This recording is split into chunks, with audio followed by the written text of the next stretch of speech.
Kwa mazingira jinsi yalivyo mpaka sasa inabidi Young Africans iombe radhi TFF na bodi ya ligi kwa kile ambacho wamekifanya. Yanga ilienda kushtaki kwenye mahakama ya usuluhishi wa michezo duniani CAS, lakini hawakufuata utaratibu ambao ulitakiwa kufuatwa. Na wameenda kufanya mambo ambayo yameenda kutia aibu soka letu.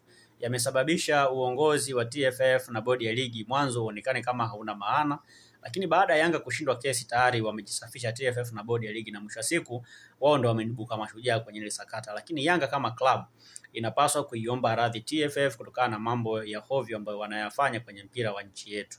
Yanga ni timu kubwa, ni timu ambayo inaongozwa na viongozi wenye uelewa mkubwa, ina kundi kubwa la wanasheria, lakini pia Yanga kama klabu inapaswa kuhakikisha kwamba inafuata taratibu zote za kinchi pale ambapo inahisi kwamba imefanyiwa vitu vibaya na TFF na bodi ya ligi. Lakini walichokifanya ni kwenda mbele zaidi, kwenda kwenye mamlaka zingine ambazo hata hazikuwa na sababu ya kupokea malalamiko ya Young Africans, lakini zimepokea kwa sababu ndio utaratibu. Lakini kimsingi ukitazama namna ambavyo ili sakata limeenda ni kwamba mpaka sasa Young Africans wamewakosea pakubwa TFF na bodi ya ligi. Ukumbuke mwanzoni waliendesha mpaka campaign za kutaka viongozi wa bodi ya ligi wajiuzulu, ya kutaka pia vya rais wa TFF Wallace Karia pia ajiuzulu, wakiwa hawajui kwamba hawa wamefuata taratibu. Haya, leo baada ya kusema wajiuzulu wako wapi? Wao ndio wameshindwa kesi. Kwa mfano kama Yanga angeenda akashinda hii kesi, kule kulikuwa kuna kila sababu ya Yanga ya viongozi wa TFF na bodi ya ligi kujiuzulu kwa sababu wameshindwa kesi. Lakini baada ya Yanga kushindwa kesi maana yake inabidi viongozi wao sasa wenyewe ndio waende kuomba radhi pale TFF, kukiri kwamba wamefanya makosa na wanaomba radhi ili mambo mengine yaweze kwenda sawa, kwa sababu TFF ndio chombo ambacho kinasimamia mpira wa nchi. Manake chochote au changamoto yote ambayo inatokea inabidi TFF na wawasiliane na Young Africans, au chochote ambacho kitatokea inabidi bodi nzima pia iwasiliane na uongozi wa Young Africans, au kwa vyovyote itakavyokuwa lazima watu wawe na mahusiano mazuri. Lakini kwa hiki ambacho wamekifanya Yanga kimeenda kuvunja mahusiano mazuri baina ya Yanga na TFF. Sasa kuvunjika kwa mahusiano mazuri baina ya Yanga na TFF ni ishara kwamba huko tunakoelekea kuna kwa kubaya. Manake hawa watu hawezi kufanya kazi pamoja tena. Sasa ili kuweza kurudisha mahusiano mazuri inabidi bodi ya ligi Yanga kama club iombe radhi hadharani TFF, lakini pia iombe hadharani bodi ya ligi kwa kuwashutumu kwamba wao wanavunja kanuni ikiwa wao wanafuata utaratibu ambao unapaswa kufanyika.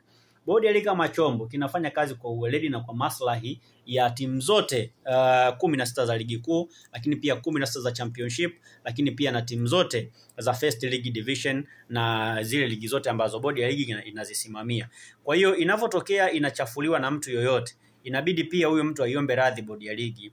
Na kwa sababu wanasimamia mpira kwa maslahi ya timu zote, maana yake inabidi Young Africans kama club itoke mbele, iende kuiomba radhi TFF, iende kuiomba radhi bodi ya ligi, iende pia kuiomba radhi Simba, kwa sababu kwenye kesi yao pia wamehusisha Simba, ikiwa Simba haihusiki kwenye hiyo kesi. Ni wakifanikiwa kuomba radhi watakomaliza kila kitu na mambo yatakuwa vizuri na mahusiano yatarejea. Lakini ikitokea Yanga hawajaenda kuomba radhi pale TFF, hawajaenda kuomba radhi bodi ya ligi, hawajiomba radhi Simba, inawezekana matatizo yakaendelea kuwepo na huko mbele yakaendelea kuwepo zaidi na zaidi. Kwa sababu hakuna kitu kizuri kwenye mpira kama kuwa na mahusiano mazuri. Ikitokea mmepoteza ile hamna mahusiano mazuri, ni ngumu sana kutengeneza ligi ambayo ni bora. Lakini rahisi kutengeneza ligi ambayo ni bora ikitokea TFF na wachama wake wote wana mahusiano mazuri. Kwa hiyo ambacho nakiamini mimi ni kwamba Yanga kama club inapaswa kusahau yote ambayo yametokea, wasogee mbele, wakaiombe radhi TFF, wakaiombe radhi bodi ya ligi ili mambo mengine yaweze kwenda vizuri na maisha mengine yaweze kuendelea. Engineers ni kiongozi wa Young Africans kama president. Yeye ni rais mwenye heshima kubwa sana kwenye mpira wa Tanzania. Lakini huyu ni mwenyekiti wa ACA, mwenyekiti wa umoja wa vilabu barani Afrika. Manake ni mtu ambaye ana title kubwa sana.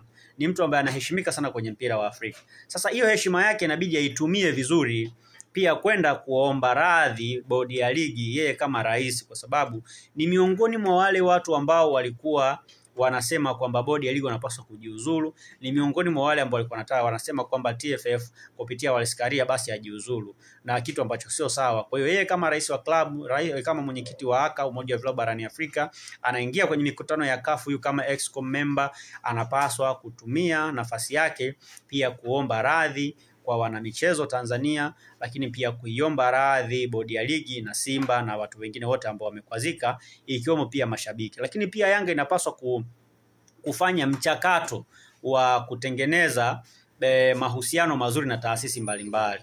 Yanga ni timu ambayo inaonekana kuwa na jeuri kubwa sana. Sijajua wanaipata wapi, lakini naamini kwamba kwa awamu hii wamekosea. Wanapaswa kuhakikisha kwamba taratibu zote zinafuatwa na wanatekelezwa na mahusiano mazuri ambayo yatawasaidia huko mbeleni. Faida ambazo Yanga wanaweza kuzipata baada ya kurejesha mahusiano mazuri na TFF. Kwanza, watapata favor kwenye mambo mengi kama ambavyo wanapata hapo mwanzoni, kwamba hata kwenye safari na nini TFF inaweza kuwasupport kwa namna yoyote ile, kwenye mashindano ya kimataifa yatawasupport kwa namna yoyote ile. Lakini hata siku wakiwa mabingwa, maana yake hiyo siku wanakuwa mabingwa, ina maana hata TFF viongozi wake atakuwepo pale. Viongozi wakiwepo pale maana yake ni heshima kwao kuwa na viongozi wa Yanga. Lakini kama unakumbuka miezi miwili iliyopita ndio kipindi ambacho Engineer Harris wa Yanga alikuwa kwenye ule mkutano, akalizungumza wazi yeye pamoja na Murtaza Mangungu kwamba wanaomba Rais Wallace Karia endelee kuwa rais wa TFF kwa sababu anawapa faida kubwa. Leo Yanga imekuwa timu tajiri kwa sababu ya Wallace Karia. Yanga imekuwa timu tajiri, imekuwa timu ambayo inasajili wachezaji wengi wazuri kwa sababu Wallace Karia. Leo Yanga ametawala miaka 4 mfululizo kwenye mpira wa Tanzania, huu ni mwaka wa 4 kwa sababu ya Rais Wallace Karia. Ingekuwa sio Wallace Karia kusimamia vizuri mpira wa Tanzania, Yanga wasingefika hapa walipo. Yanga isingekuwa na ukubwa huu ambao wanao.